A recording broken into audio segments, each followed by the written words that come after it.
दिल छू लेने वाली कहानी। एक बार मोहक नाम का एक छोटा लड़का था जो रानीपुर के एक छोटे से गांव में रहता था। मोहक का अपनी माँ के साथ बहुत करीबी रिश्ता था। मोहक की माँ अपने युवावस्था के किस्से सुनाती थी और वह विस्मय भरी आंखों से सुनता था। एक दिन मोहक की माँ बीमार पड़ गई। मोहक अपनी माँ को देखकर बहुत दुखी था और वह किसी भी तरह से उनकी मदद करने के लिए परेशान था। वह अपना हर दिन उनकी बातों को सुनकर बिताता। हालांकि जैसे जैसे दिन बीतते गए उसकी माँ की हालत बिगड़ती गई और परिवार वालों को पता था कि अंत निकट था। अपनी माँ की मृत्यु के दिन मोहक सद्बुद्धि खो बैठा था।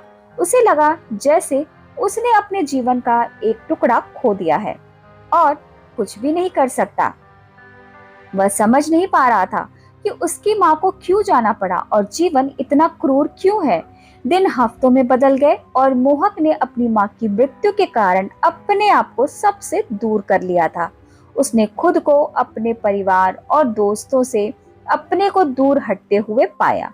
दुख के समुद्र में खो गया। उसके पिता ने उसे समझाने की बहुत कोशिश की, लेकिन मोहक को लगा कि कोई भी उसके दर्द की गहराई को नहीं समझ सकता है।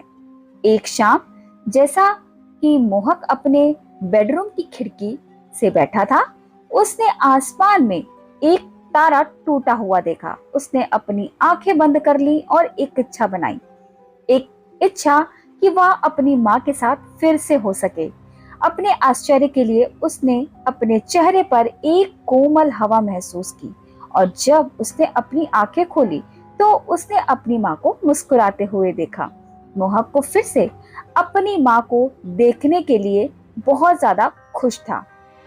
उन्होंने एक दूसरे को कसकर गले लगाया और मोहक ने उसे गर्मजोशी से महसूस किया और प्यार ने उसे घेर लिया। उन्होंने पूरी रात बात की और हंसते हुए बिताए जैसा कि वे करते थे। मोहक को लगा जैसे उसे सब कुछ मिल गया। अगली सुबह जब मोहक जागा तो उसे एहसास हुआ कि उसकी माँ वास्तव में वापस नहीं आई थी। यह सब एक सपना था, लेकिन मोहक के लिए यह एक सपना था जिसने उसके टूटे हुए दिल को ठीक कर दिया था और उसे आगे बढ़ने की अनुमति दी थी। वह जानता था कि उसकी माँ हमेशा आत्मा में उसके साथ रहेगी और यह कि उनका प्यार जीवन की चुनौतियों के माध्यम से उसका मार्गदर्शन करती रहेगी। दोस्तों, आशा करती हूँ कि ये दिल को छू लेने वाली कहानी आपको पसंद आई होगी। यदि आपको पसंद आई हो तो मेरे इस वीडियो को लाइक शेयर जरूर करें। धन्यवाद।